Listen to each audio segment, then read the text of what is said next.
following is a presentation of the Belly Up Sports Media Network.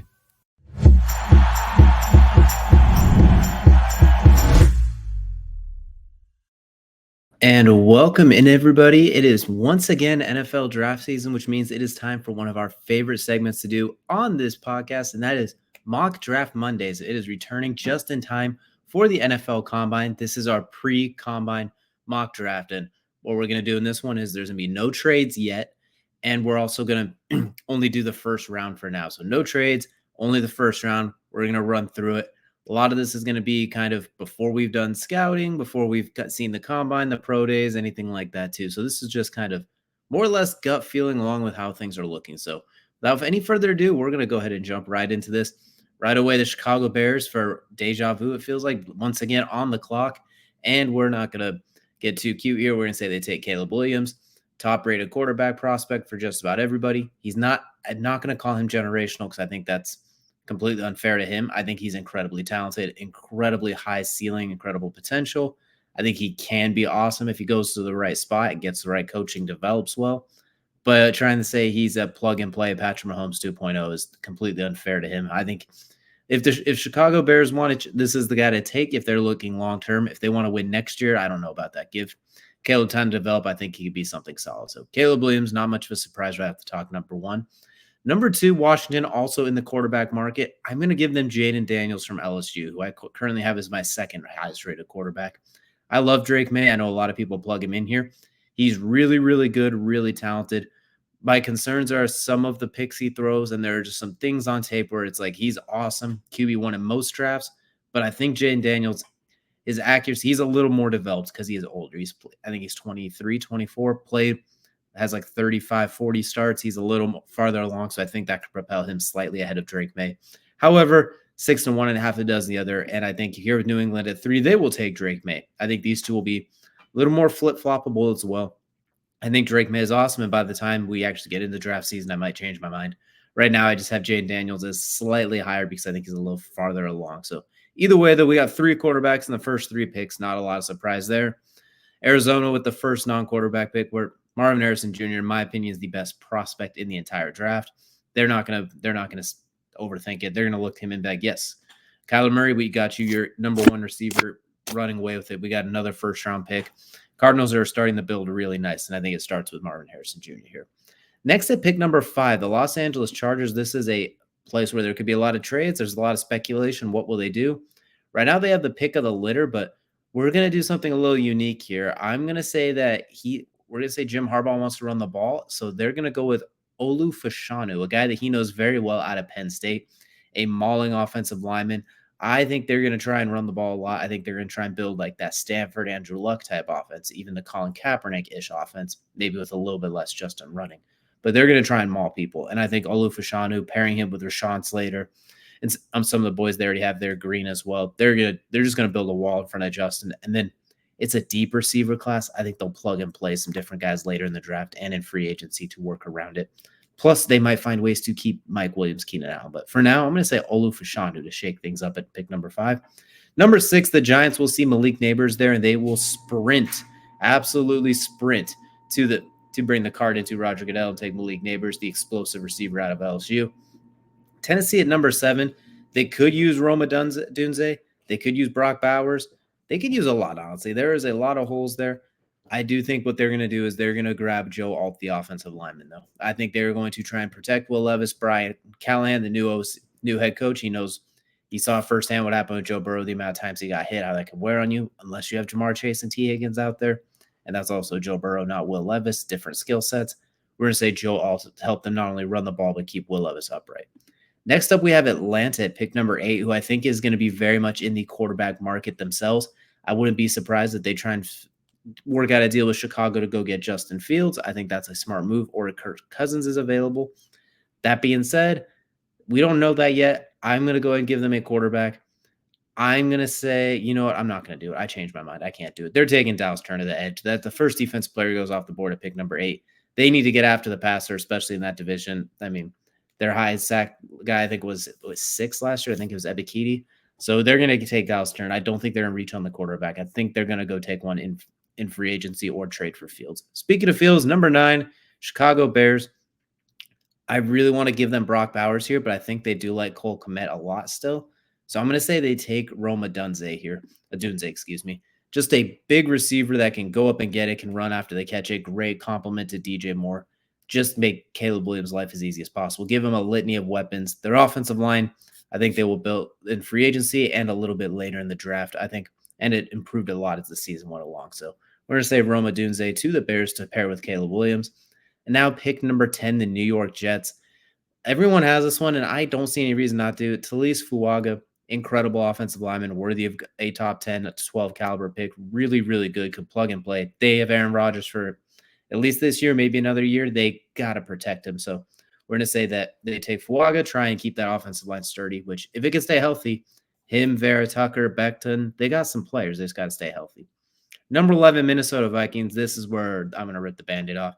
I think they're going to take J.J. McCarthy. I'm not as high on J.J. McCarthy as others, but NFL teams, all the rumors are scouts love him. Front offices absolutely love him. So we're going to say Minnesota takes him here, where they keep Kirk Cousins, bring him back another year. They do a stopgap, something like that.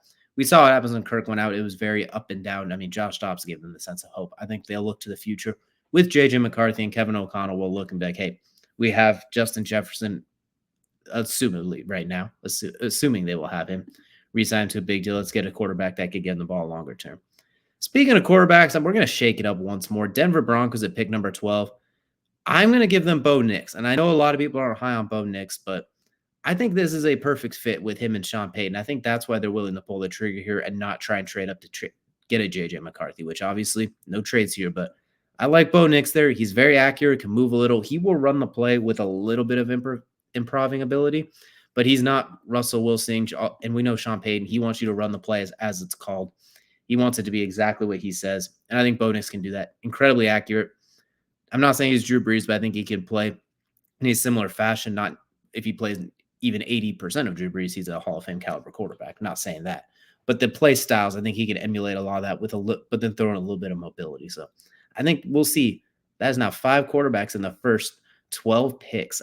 It's a very quarterback needy draft, a quarterback heavy draft, and quarterback needy teams. 13, Las Vegas Raiders.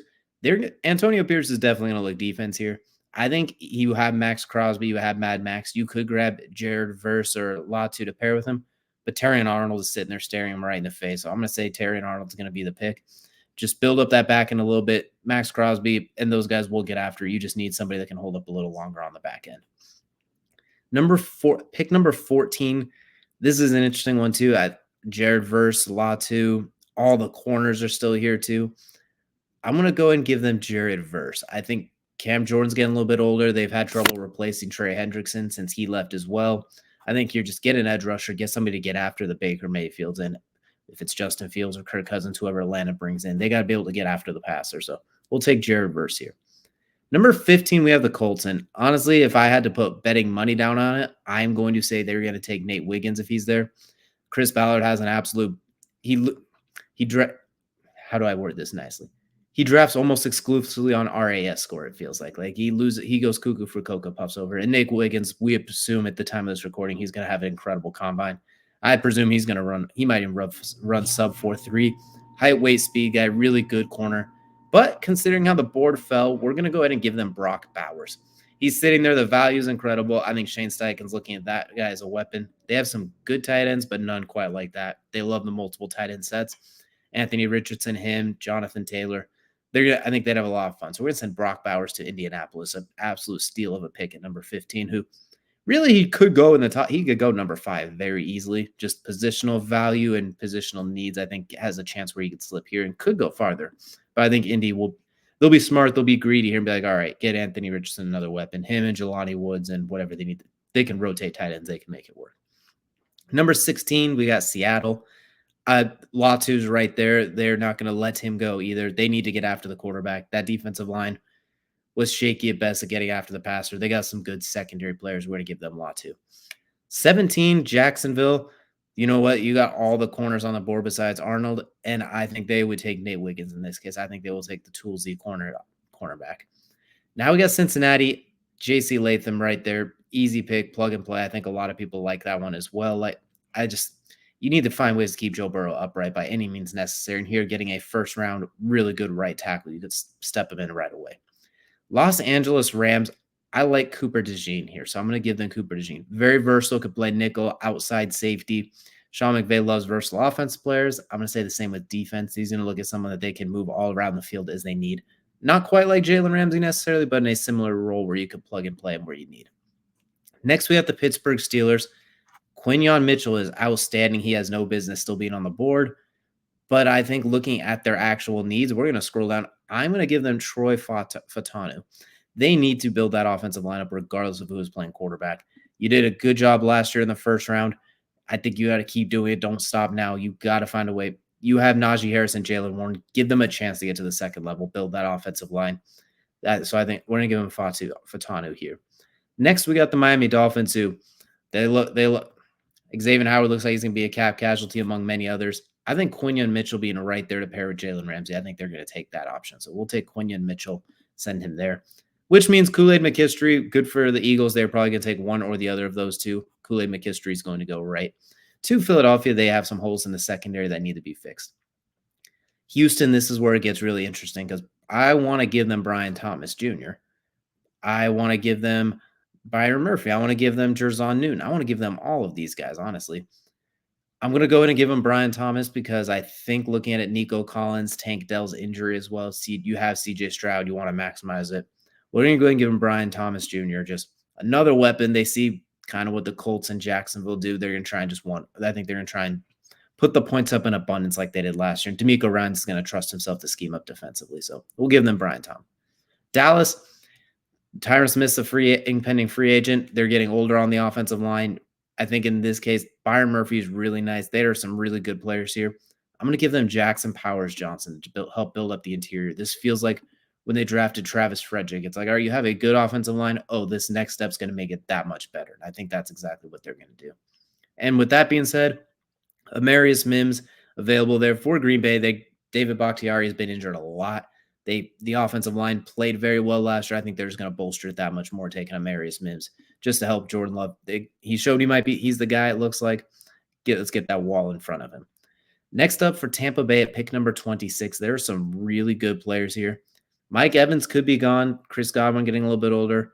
Keon Coleman is still there at receiver. I like Keon Coleman, but not as much as I like Troy Franklin a little bit more. So I'm going to say they take Troy Franklin here, the speedster. Another weapon for hopefully Baker Mayfield if he's still there. So we're going to go with Troy Franklin for Tampa Bay. Next, Arizona, yet again, pick number 27. And what do you know? They got Marvin Harrison Jr. early. I think this gives Nick. This gives Coach Gannon a chance. Coach Jonathan Gannon, excuse me. Geez, I got all of them wrong there. But it gives him a chance to go and get that defensive line to build on the defensive side. I'm going to give him Jerzon Newton.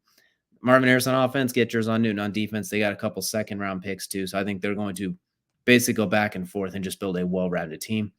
Buffalo, I think this is where they're going to look at Keon Coleman and grab him as a replacement for Gabe Davis, who I presume to walk, get another young receiver. And you know how Buffalo loves to just bring in receivers, especially at a cheap price. So we're going to go with Keon Coleman because it's kind of what they do. We saw with Dalton Kincaid last year. It's a bit of a need, but it's not a dire need. They could probably – you know what? I talked myself out of it. We're giving Byron Murphy instead. They need a defense. They need to help the defense. So we're giving Byron Murphy on the defensive line.